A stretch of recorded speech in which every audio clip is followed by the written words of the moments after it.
Simon's brother ndokubati pano paita kamukomana kanishingwa neoni. Jesu ndokubaza upa instruction yekuti tell people to sit down. Ukitarisa vari vaviri ava pavakabvunzwa vakataura zvavari kuona kwavakati kune kamukomana karipo, vakataurawo zvavanofunga kuti mari ikaunganidzwa yegore haikwani kutenga chingwa. So zvavanoona, observation, zvavanofunga, what they think. Munhu ari designed kudaro kana apinda musituation kuti unogona kutaura maonero ake kana kutaura mafungiro ake. Zvinakuipa, mind is a gift from God. Sight is also a gift. Une maonero aunoita. But pane danger ndepekuti ko zvinhu zvikapfuura capacity yemaonero ako kana zvikapfuura a capacity yemafungiro ako unoita sei. Nokuti anoona ati there is a small boy ane chingwa 5 newe 2, but zvingakwanise ipo vanhu vese vari pano. Kuda kuti kuona akatenderwa kuona, but akaramba achiona kusina answer, achiona scarcity, achiona environment isingagone kumupa solution. Maonero atiri kuita tiri kuona zvatiri kuona, pane dzimwe nguva kana uri munhu ari open enough, ari honest, unogona kubuda pachana kuti maonero andiri kuzviita hapana iripo. Nyange uchida kuti pave neiripo, but maonero uri kuzviita hapana. Akatarisawo ndiye akaona kuti chingwa chiripo neoyo hazvingakwani. Anogona kukalkuleta nekufunga, ari mentally sharp, ndokubva ati salary yegore rese haikwani kuti titenge chingwa tipe vana. So maonero nemaziviro zvakashayiwa solution at a certain season. Vanhu vanoziva kwazvo, vanhu vanoona zviri very sharp, but maziviro nemaonero anogona kungotisiya tiri patight, tine mafungiro zvichida kuri kufunda, ndakafunda kwazvo, ndakachallengeka stereki nezuro ndichinzwa chirungu. Kune chirungu kunyika kuno chisina kumira mushe, but things are not okay nechirungu chacho, which means tinogona kufunda, but pane machallenges mulife ari beyond human intelligence. Tinogona kuva nemaonero anogona kuchallenge kuti nyange tikaona tikabaridza apa nepapa hazvibude. John chapter 6 is the same picture. Kune munhu anga ari sharp pakucalculate mathematics, akati tikacalculate a yearly wage, salary yegore haikwani kufidha vanhu ava.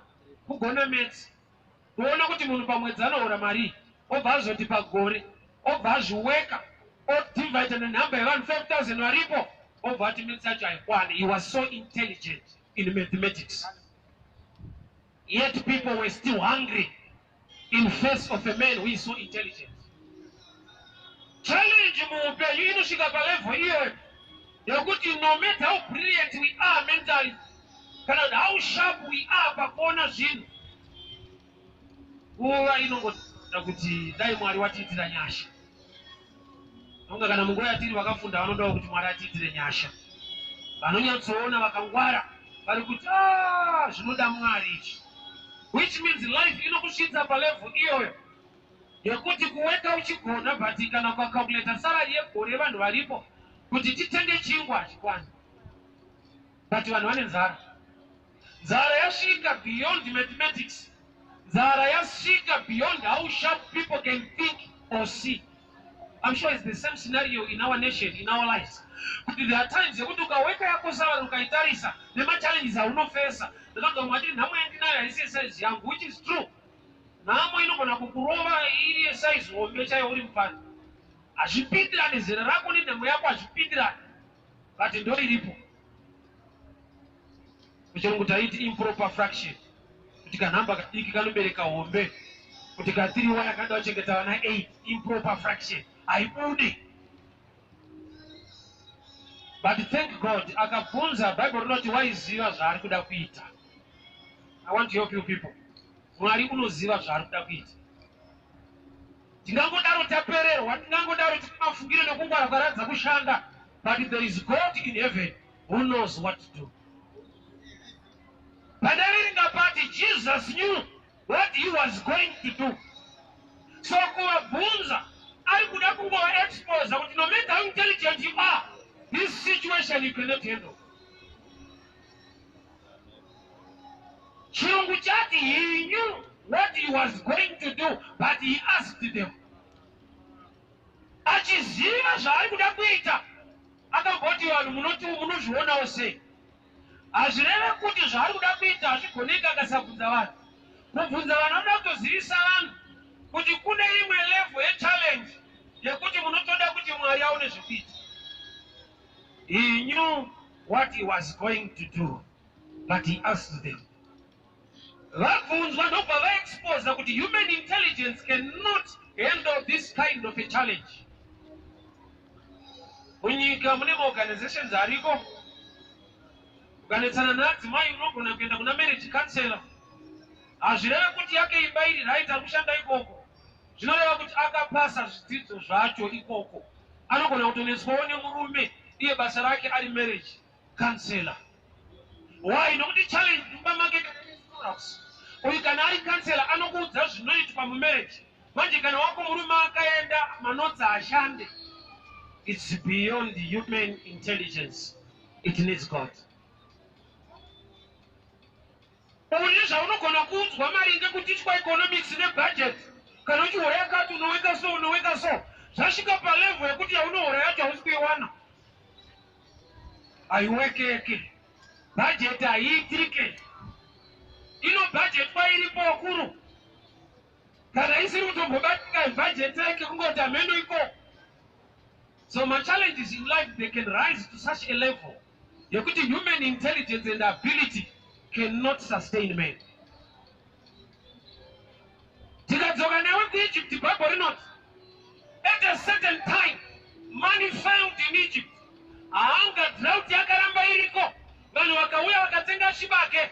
Mari ikapera, vakatanga kuita barter exchange, vakachinja mombe, vakachinja zvipfuyo zvese, zvipfuyo zvikapera, nzara ikaramba iriko. Svika vanhu vakauya kuna Joseph vakati, mukuru, titengei tive venyu, mutipe mbeu. Last option yavakashandisa, iriyo yavakaziva pekutanga, was the best one. Pavakaenda kuna Joseph vakati, titengei tive venyu. Kurati vakuziva kuti relationship is greater than anything else. Kuva nezvimwe zvinhu usina ukama nemuridzi wezvinhu kuri dangerous. Nokuti pane nguva kuti zvinhu zvakutadza kupedza dambudziko riripo. Ukatarisa mari yako haisi kugona kukavha nhau dziripo. Kana ukada kuchinja level kuti pamudendaenda kunoshanda type yebasa iyi, kubasa ikoko kuri vari kutochema vari mulevel iyoyo. But Jesus knew what he was going to do. Ndoba yakanakira imanje. Kuti unonamata Mwari anoziva zvaari kuda kuita. Nyangwe iwe wagumirwa pane zvaunofanirwa kuita. Shoko rinoti kana kugumira njere dzemunhu, Jehovha ndo paanotangira. Saka ate inofara kuti Ezekiel 37, Ezekiel nyangwe akabvunzwa naMwari. Ezekiel wakabuda pachena kuti iyi Mwari haidi dzima intelligence. Akapindura achiti kudini, imi Mwari bedzi ndimi munoziva. Ukatendera kuziva kwaMwari kuoparedza musituation yako, uchaona kuti pane paguma metsi dzako nekungwara kwako panoraramika. He knew what he was going to do. Chapfura fezi yechirungu chiri kurohwe, but upenyu hogona kukunetsa. Only God knows what to do. Saka wasika Paulo urikupedza musharuka ari kumusoko kuti vanhu vakangwara vakasvika kwapi zvikadai upenyu hukaoma, but kudenga kuna Mwari ane hanya netsitsi neupenyu hwevanhu. Mwari akashayiwa tsitsi kungwara kwevanhu kunogona kutiurayisa. Vanhu vakangwara kudaro, things are not okay. We need the grace of God upon families, upon nations, upon churches. He knew what he was going to do. Philip unoti kudii nzara yapisa, tikanzi mukuru ndakaita metsi, tikaweka salary yegore, vamwe vanorara nenzara panapa. Andrew unoti kudii, tikanzi ini ndiri surveyor ndinoongorora zvinhu, ndinoona. Ndaona kuti muri kamukomana kariove nechingwa mukatu, but kana tikacheka chikaita means, vanhu vakawandisa 5,000 divided by 5 loaves, mumwe anoenda kuva nenzara. Ishe pane zviripo, but hazvikwani. Vhangeri raJesu robva rati, tell people to sit down. Vanhu havasi kugarira metsa, nokuti metsi yawekwa zvanzi chii, tikatora salari yegore haikwani. Saka salari metsi dzawekwa, vanhu havasi kugarira intelligence yemathematics. Akatukwa munhu unozembera panjere dzemunhu. Kana tikava nevanhu vakangwara zvakadii, challenges are very stubborn. Anogona kuita override human intelligence. Kungwara kwese kunoshaya basa, zvinhu zvichinetsa. Degree kurigadzika apa, takambonetswa na0. Mari yedu yaiti ikaiswa 0 kumberi kumunhu waizhamba. Yeti kumetsi ndakakura ndiudzwa kuti 0 harevi chinhu. Kati ma0 paakawanda ndakanoti akutaura zvimwe zvinhu ma0 aya. 0 akakonzeresa nyika ine vanhu vakaita economics, 0 akavatambudza. 0 kwete 2 kana 1, 0. Iwe saizika nedenga uratidza kuti kungwara kwenyu kushate. 0 chayakaiswa panzvimbo, munotsvukira muri magraduates. Tarisa mari sokuna ma0 awetu maya billion akomana, toita sei akomana ma0 ari kuwanda. Mauniversity ariko, MSU, NAST, kupi, 0 akatishupa. Vanoona vakaona kuti ayo tikatora jet2 tinoita fiyo, tikatora zvoke tinoita fiyo. Machallenges ndokubva aripo. Ivhesi yati akabvunza Philip, todiko neinflation yapisa. Zvikanzi mukuru ndine intelligent pametsi, ndaweka salary yegore haikwani. And unoti kudii, zvikanzi ndiri survey ndinoongorora mamiriro ezvinhu musituation. Ndaona kuti pane kamukomana kane 5 loaves nove 2, but tikada kuzvidivide vanhu havakwani. Jesu ndokubva ati chitaurira vanhu vagare pasi. Vhangeri revadzinidzira ati hazvikwane, raJesu rati munhu ngaaite sei, ngadzikame. Vhangeri rekungwara kwevanhu rinogona kuti hazviite, but Mwari ari kuti stand still and you will see the salvation of the Lord. Jesu asiyana nevanhu. Vanhu vabvunzwa vati metsi tikaweka pay haikwane, chingwa chemukomana chiripo tikazviita hazvikwane. Saka Jesu dai aiwira nepfungwa yevanhu aiti tell people to go. But Jesu apuruvha kuti hafunge semunhu, panogumira munhu Mwari ndo paanotangira. Ndokubva aparidza rekuti tell people to sit down. Vakuru taakuda vanhu vanogarira kunaka nekururama kwaMwari kudarika metsi nekungwara kwevanhu. Nokuti challenge iripo nhasi, human intelligence cannot help. Handisi kuramba kuti vanhu vakangwara kunze kuno kwakangarwa bhururu, vanhu vafunda. Chikanoti akataura nyaya zvakutombonzwa chinhu, agene zvino ndakaitirwa mushe mani. Unoziva kuti munhu wesign language akasvika pakungozunza musoro so. Because akazoona kuti izvi manje hatina bvira tazviita. Akajaira ka the son and the minister was going this way. Panga pakurova masection jurisdiction. Egara ngoti tokuda kusign language kwakaita noise nezuro. Kutodiwa munhu izvi zvaanogona kupinda imo. Because izvozvo zvikafika pakunzwa hatina chatakabuda nazvo. Mukungwara kwese nekufunda kwese ikoko, we are still crying. Nhamo ndo zvainoita, inogona kuita rise kupfuura level of human intelligence.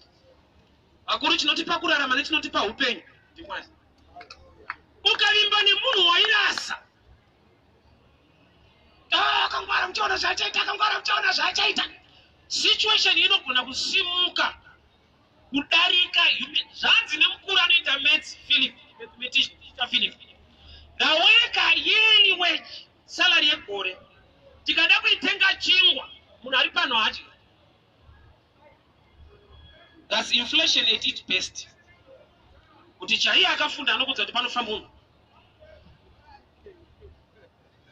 Munhu anoongorora survey ndokubva apinda nemabinoculars achiti survey. Ndokubva kuti pane kamukomana kane 5 loaves kandaona neone 2, but the answer remains the same. Hazvikwani. Madzangu ndinzwe. Mulife mune masituations ekuti tinoda kuhandla in the physical. Yet kune root ne-origin yacho, it's a spiritual attack. Chinhu chese chiri spiritual, ukada kudila nacho from the physical, unenge uno waisa pain killer pa problem. Pain killer reso ukariverenga kuseri kwaro vanenge vakanyora papepa so chida anadino kafino vanoti do not take this one more than 10 days without consulting a doctor. In other words, vari kuti uyu hausi mushonga unorapa problem yako, saka ichinzi pain killer. It kills the pain, not the problem. Sa unopedzisira wamurwere asingarwadziwe anofa akanyarara. Ndosaka vachiti ukaramba uchimwa mapain killer unopedzisira wafunza kuti wakapora kamba uri murwere asina pain.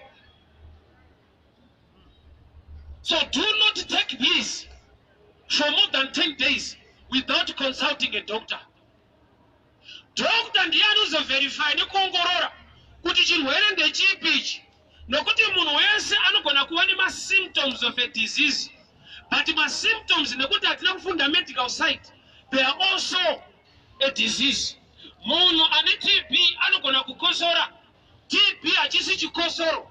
Kukosora imwe chimwe chechiratidzo chekuti munhu ane infection chida mumalungs. Saka ukakosora tikakupa Mr. Strong unoregera kukosora wofa wakanyarara.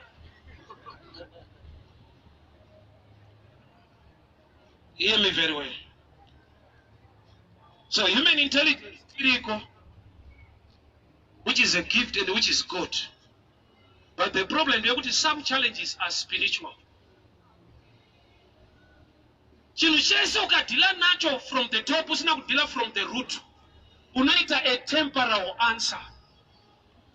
Permanent solution ndoiri kutsvagwa nevanhu, and a permanent solution haisi anything but him. Solution iri permanent ndimwari kwete zvinhu. Chinhu chinogona kukusustainira imwe situation iri kukunetsa, but chinhu chacho chikapera, situation yacho isati yapera, unopfuurira mberi kunetseka. But Mwari akava kurutivi rwako is the creator of all things. Todi nevanhu ava Philip zvandaweka prayer ikwane. Todi iko Andrew paneka mukomana kanoyo nechingwa, but azvite. Just know that tell people to sit down. You know, if I'm getting sick and dangerous, kana uri mudzidzi wanzi tell people to sit down. Usawedzere kana kutapudza. Ari kukupai nekuti taurire vanhu vagare pasi chete. Kuti achaitei haana kukuudzai. Ati tell people to sit down. Saka vaitopinda muwana zvichedzera kuti zvanzi garai pasi, zvanzi garai pasi, zvanzi garai pasi, zvanzi garai pasi. Uri kunzwa kuti preaching yavo havachataura saivo. Ivo vari kumiririra havatuma. Vanofanirwa kupinda muvanhu vachiti zvanzi garai pasi. Havafanirwa kupinda muvanhu vachiti garai pasi. Nokuti ivo ravo vhangeri harigarisa vanhu pasi. But iye havatuma ndiye ane nyasha dzekuti rikapaidzwa nekuti vanhu vadzikame. Bhaibheri rinoti ukanzwa Jesu akuti tell people to sit down, it simply means people already standing. Kumira isaini yekuti they were about to go. Na iwo vanga vatoona kuti hapana iripo beta kuenda. Izvo zvindiparidza kudaisa vamwe makatomira. Kwete kumira kwamakaita. Kumira in thinking kuti visa passport yangu kana ndobva ndatoenda because ndasure. Vanhu vakatomira mupfungwa ipapa. I passport kana itidi isati yabuda kana mari yacho. Vanhu vakatomutori ready kuenda ipapa. Mabhegi akatopekwa. But the Lord has sent me today. Tell my people to sit down. I know what I'll do. Areni nema. Ndiye wazuro nasi na mangwana. Tell people to sit down. No vhangeri rangonzwa vadzidzi beti garai pasi, zvanzi garai pasi, zvanzi garai pasi, zvanzi nani na Jesu, zvanzi garai pasi nani, kwete nemamiriro ezvinhu, kwete na minister, zvanzi naMwari dzikama uone kugona kwake. Ukamiswa nemunhu, ndataura pano kuti kune vanhu vaviri vakaburira pachena kuti hazvikwani ende hazviite. Usapane pamwe pekuti unogona kunyeperwa kunzi zviri right. But wega unyoza kuti hazvisi right. Apa zvapachena zvekuti kana zviri right, wega unyoza kuti hazvisi. Nekuti unyatsozwa kuti mari yacho maoma hauna. Things are not okay. Saka pakaya munhu anokuti zviri right, ungotambaonewo zvako, but the truth unotoziva kuti hazvisi right. Tell people to sit down. Vari kugarira chingwa here? Aiwa chingwa chabuda mu formula. Nokuti Andrew ati kuti pane 5 loaves batadzikwane havasi kugarira bread, vari kugarira salary here. Nokuti mari yaweka zvikanzi pei yegore haikwane, saka money is out of system kuti vanhu vagare pasi. Bread resource is out of system kuti vanhu varegara. Chavari kugarira pasi chi? Tell people to sit down. Kuda kuti number 1 issue, Jesu haasi kuda kufidha vanhu nokuti vane nzara. Chekutanga bata ichocho. Icho kwadi kuti akapa vanhu zvekudya vane nzara, but haana kufidha vane nzara. I'll put it in brackets to help you. Akafidha vanhu vamboteerera vhangeri rekudzikama munzara. Nokuti kumira isaini yekuti mane plan B, want to go somewhere. Saka Jesu haafidhe vanhu vane plan B, anofidha vanhu vane plan inonzi faith in him. Haasi kupa vanhu chingwa nokuti vane nzara. Padere ringandiri mfana ndozvandaiona kuti akapa vanhu vane nzara chingwa. Handisi. Akapa vanhu vanotenda munzara. Vanzi baba. Jesu haana kufidha vanhu nokuti vane nzara. Akafidha vanhu vanotenda munzara. Ndopata rwiswa naSatani ipapa. Nzara iripo, kutenda hapana. Iye haasi kuzofidha vanhu nokuti vane nzara. Anofidha vane nzara kana vachitenda. Tell people to sit down. Vakuru chiri izi ndechekuti wapiwa chingwa chako uchaga pekugara. But kana wapiwa shoko unzi wana pekugara. It takes those who are mature and who believe in him kuti taakugarira ability yake kwete chingwa.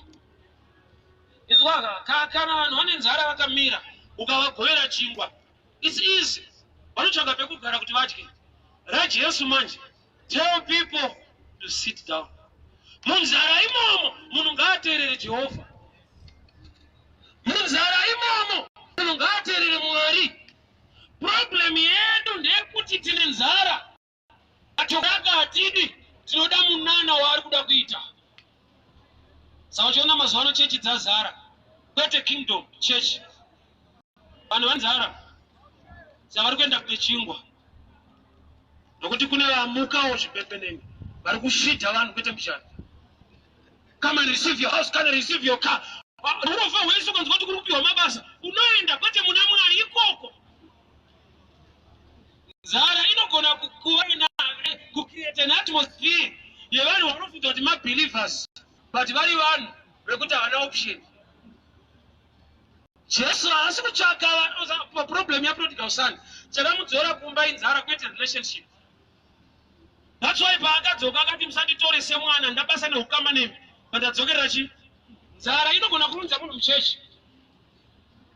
Handisi kuramba kuti Mwari unofidha vanhu vane nzara, but order yake ndeyekuti munzara anofidha vanotenda.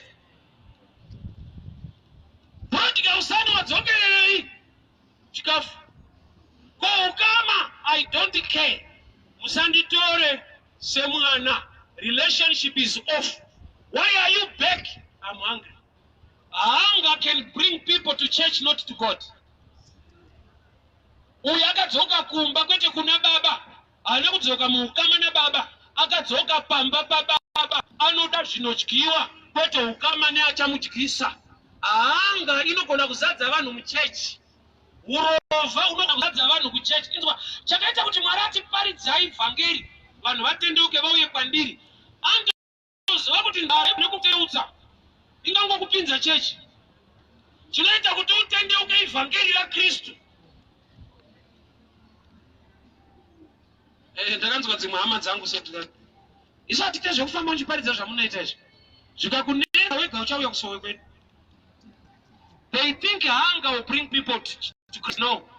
There was no need for me to be an evangelist.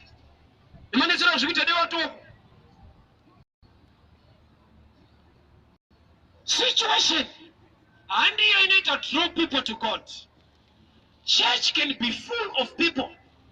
Well, we are better because of God. But because of God. Because we were silver in Arab. Yes. So it's not about to feed young people. It's about to feed the hungry believers. I told nobody. I know you're hungry, you're desperate. Are you a believer? Nokuti without faith, you can't please God. Saka Jesu party tell people to sit down. He is looking for believers more than for those who are hungry. Zvirese 5,000 vane nzara, but pachapiwa vanhu chikafu pachapiwa vakagara, kwete vane nzara vagara pavhangeri rake. Tell people to sit down. Saka kuchechi kune vanhu vakatomira so. Prophesy, men of God, tarehe upenyu wangu, they are not seated in his word. Because paakatouya akabuda pacheno ndakanzwa kuti kuno kwakanamatirwa nhingi zvake zvikaita, ende wacho anoita interview anototora maiko obva kuisa pamuromo kuti dambudziko ripi rakakunzai kuno, kwete vhangeri ripi, idambudziko ripi, nokuti dambudziko rinogona kuunza munhu muchechi, but kuuya muna Mwari ivhangeri. Iye haasi kutsvaga vanhu vauya nekuda kwedambudziko, ari kutsvaga nyange vaine dambudziko vauya nekuda kwekumuda kana kuti kutenda. He did not feed 5,000 hungry people. He fed 5,000 hungry believers.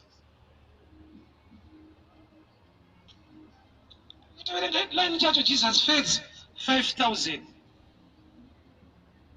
He fed 5,000 hungry believers. Nochakatanga kupinzwa mwana Jesu is not bread. Wait. Tell people to sit down. Bakagara. Nobakataka kudila nechingwa. Kuti problem yako chikuita kuti asadile nayo. Asati wagara mahari. I'll give you an example. Ndichiri mukomana, ndichiri kupfimba musikana. Ndikapfimba musikana tikapfutakana nepa food outlet. Asati abvuma.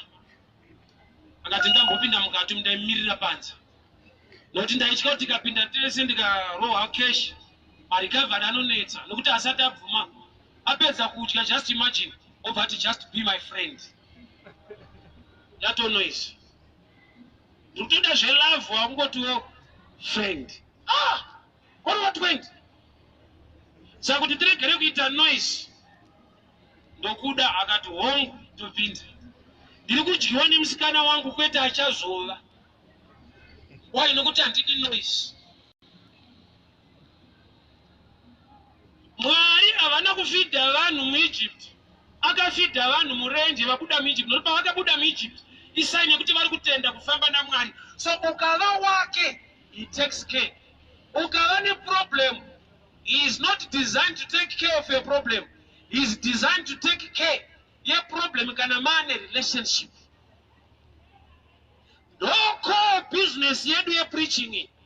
We preach God who can do it, but we also preach God who wants to have a relationship with you. Mwari anoshamisa but anonamatwa. Anogona achigonera vanomunamba. Saka tiona the Lord is prayer. Haisi prayer munhu wese. I prayer yevana vake. Saka chitanga ichiti baba vedu vari kudenga. Aitange nechingwa tipewo chingwa chedu. Vanotanga neukama chingwa chotera.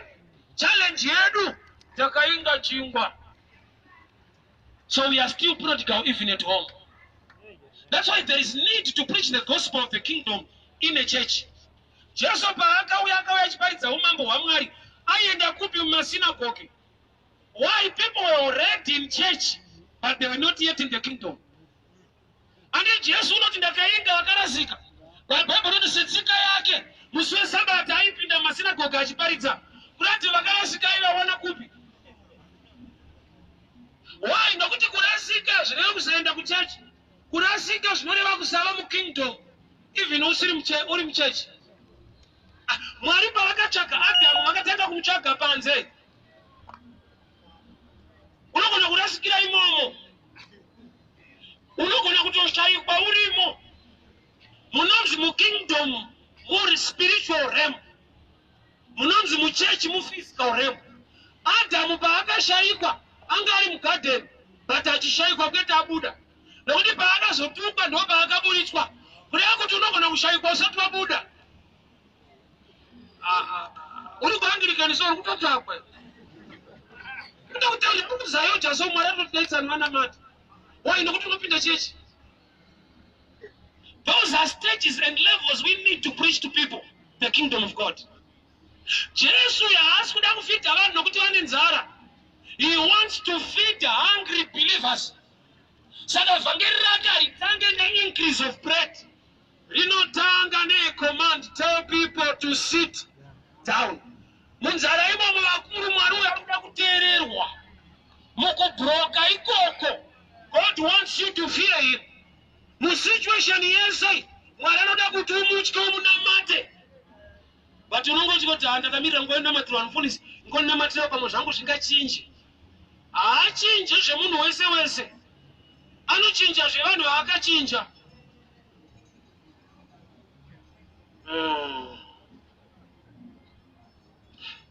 Zanu nemumwe adabvisa notice prayer kuchechi, ada kuibvisa nei? Yaishanda here, amini kuchikoro, the notice prayer. Yaishanda here kuchikoro, inge isikashandi. Taiita, marizauti yacho hapana. Why? Hausi muna matawana kuchikoro. Muna matawana wa Mwari. Salo unotokuru kuchikoro, but usi mwana wa Mwari. And that's what the notice prayer, kana ukaita, kana ukanyarara zvakafanana. Muna matawana wake kutawana wechikoro. Saka muchiti our father, kuita our headmaster, vana wa Mwari, wechikoro. So whether or not is prayer kuchikoro yabviswa zvishande, these are spiritual matters. Zvemweya ndo vanogona kugamuchira zvemweya. Tell people to sit down. Vari kugarira chingwa ere vanhu, chamboita kuti vamire chi? Kana ivo vatoonawo kuti hapana chekugarira, bheta kutomira. Saka kugara, this time vari kugarira ataura. Kwete zvaaita, but ataura kuti nyangwe asati aita, is worthy for us to obey and listen to him. Mukuri baba ndo vane vhangeri rese nenyaya yese muupenyu hwekurarama kwevanhu. Tariso yedu vazhinji, dai situation yangu yachinja. Inzwai, Mwari unogona kuchinja situation yako nokuti akarurama akanaka. But as long usina kugamuchira Jesu, here comes the challenge. I will put it this way. Mukadzi ane the issue of blood akauya akabata mukombero wehanzu yaJesu akapora. Jesu ndokubva abvunza kuti ndiani andibata. Ko ishe munhu anowana maresults sei musingazivani naye? Ini ndaitokuona zvafamba munozivana kai. Svika ndakaratidzwa vhesi kuti pamwe pacho zvinofamba musingazivani panokuti ane rudo neupenyu hwako. Ndiani andibata? Ndanzwa simba rangu rabuda. Munotopa vanhu power vamusingazivani nawo. Zvanzi mukadzi ndokubva auya, ndokubva azotaurwa naye naJesu. Your faith has made you whole. Pane time yekuwana a benefit usiri relationship possible. Amuziva here kuti munhu anogona kuva nevana iye asiri pamurume. Akangoziva inotambika anotoita vana fuwa asina kuroorwa. Indaiti vanhu vanoroora nekuti vave nemhuri, kuna ane mhuri asina kuroora. Akatsananda kubata yavo, mune tuka. Muziva medzi. Anona chita andione, ndikutoona mune tuka. Asa haupo ipa. Kuti outside the relationship zvinogona kutowanikwa. But the challenge is zvinhu zvaunowana outside the relationship. Vamwe paunonzi makorokoto kwauri problem. Imagine mukadzi aroorwa, inhumbu yake yekutanga. Even iri mu3 months anotombodzera kuipusha. Ko zvakaita kaonai. Makorokoto kaya. That amitiswa ari kwababa wake, haadai, angatodai kuidhonzera kumashuro. Andoziva kuti hakuna makorokoto akadai. Outside the relationship, it's a problem. Unotoa bhetu unozoona kuti ndewako mwanei, asi wenyu ndewako. Notisana wacho havaoneki ipapo. But chinogona kutobatika outside the relationship. Danger pakumuchengeta uri wega, wakunzi single mother, single father. But kana muri mese too, munenge mune a better covering over your children. So we are in a time yekuti people are mightily used by God to deliver people, to help people, but the challenge is gospel rakabhariswa kusei rekuudza vanhu kuti garai pasi. Takungoudza vanhu rekuti chinowanda garai muno. Ichokwadi kuti Jesu akawanza chingwa, but vanhu vanokunzi garai muone, anoshamisa mugara wacho anakumira musha. Unotodya uende wakadaro. Ndo maadvheta tiri kunyora, haudzoka wakadaro. Unaona kudzoka wakadaro usina ukama naye, but zvako zvatodaro. Sachona munhu haagone kutenga bhaibheri but anotenga oil. Haadi ukama nekuziva kutaura kwaMwari, anoda zvinoitwa naMwari wacho. Amen. Saka ndipei oil ndizore basa rifambe. Ini kwandiri kufamba ndichienda ndabasa nako, but kufamba kwezvinhu zvangu ndokwandiri worried. Vamwe vedu vachada kuparidza kuti vanhu vagare pasi, vakuparidza kuti munoguta, mirai muone. Iyo kuguta ndairambira handinai. Ndangoti ngatigutise vanhu vagara pasi. Nekuti Jesu ati tell people to sit down. Vanhu vagara upiwa chingwa. But he is not feeding hungry people. He is feeding hungry believers. We must bring a gospel that make people believers. People to have a relationship with God first. Yes. Vakuru chakutanga tikachipota ukatoa Bible pana Matthew 6:33 rakuti but first seek the kingdom of God. Zvinotozikana kuti tinozotanga nezvisirizvo. Chakutanga chakai umambo. Tinotozikana kuti tikasaudzwa chekutanga nacho tinotanga nechisiricho. Yes. Vhangeri rekuramba zvini rati kana machaka umambo nekururama kwake zvose all things will be added, that all things will follow. Vhangeri harirambe things, rakangoti teacher order concerning things, kuti you need the creator of things before you need things. Nokuti when things run of shortage, you have a creator who can create things. Vakuru mari pane painosvika painofoira mari. Foira chake. Fana nebeka mari. Ndofuka we are in a situation. Nokuti kune imwe mari iri kunzi haisi. But yakatonyorwa kunzi 2 but unonzi kuti haisi 2.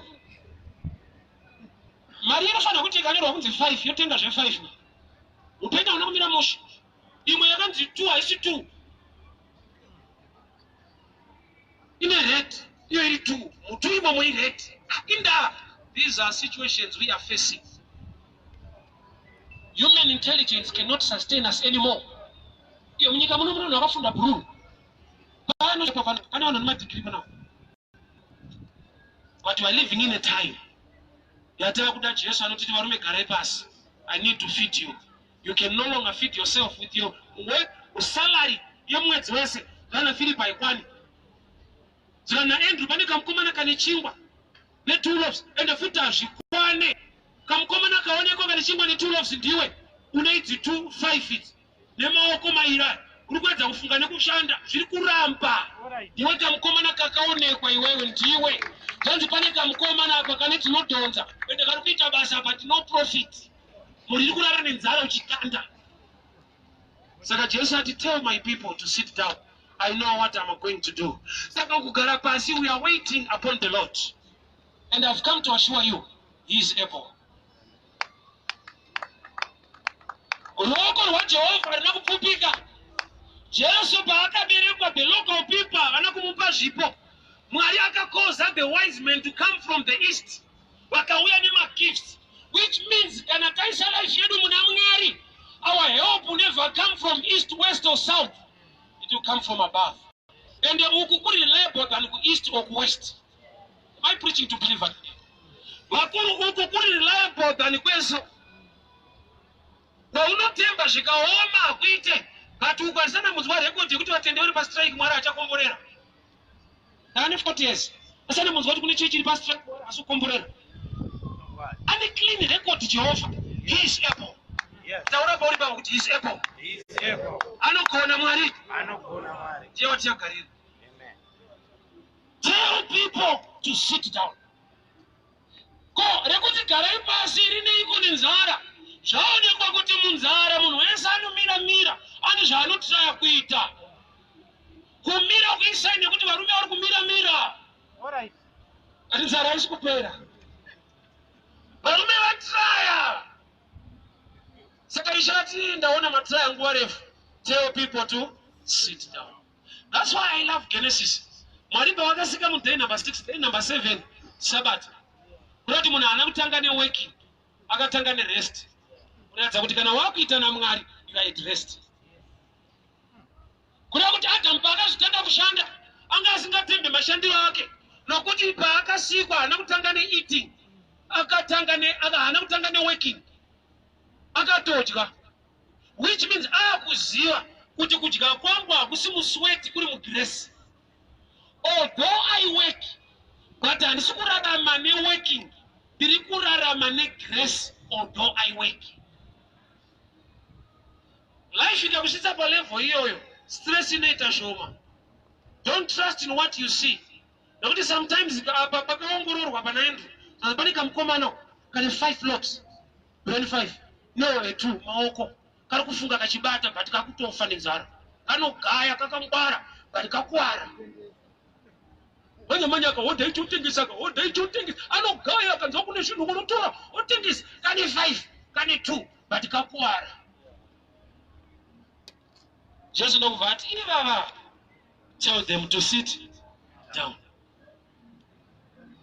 So don't go and kata. So 5,000 wakawanda meshoko pamudatara kuno kumashiro nakushika wekumashiro kangu na wakugara chichaitika igugu atizo arungofamba mukati gare pasi sana mtara gare pasi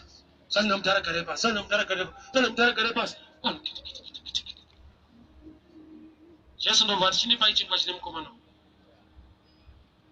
uri kuonera kuti zvisingakwani mimeso yedu tikatenda Jehovha tunoshanda nazvo zvikatiita mushi muno munyika mune zvinhu zvinoshanda muno.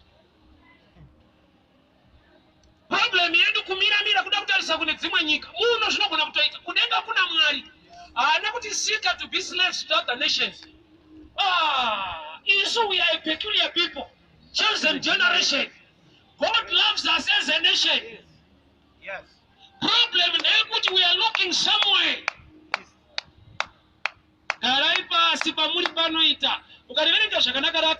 There was a lot of grass in that place.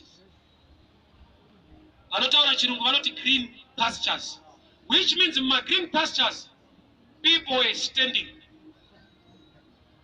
Why? Havana revelation in green pastures.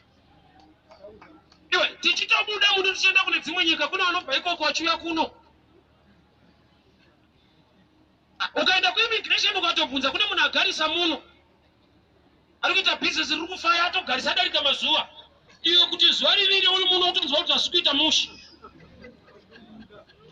Green grass, green pastures, people can stand, but we need the word of God to settle. Tell people to sit down. When you are Baba wrote just no vatenda baba. Don't vana mata. Komsoro pe shiripo. Varume regaindi kudze. Musituation yese.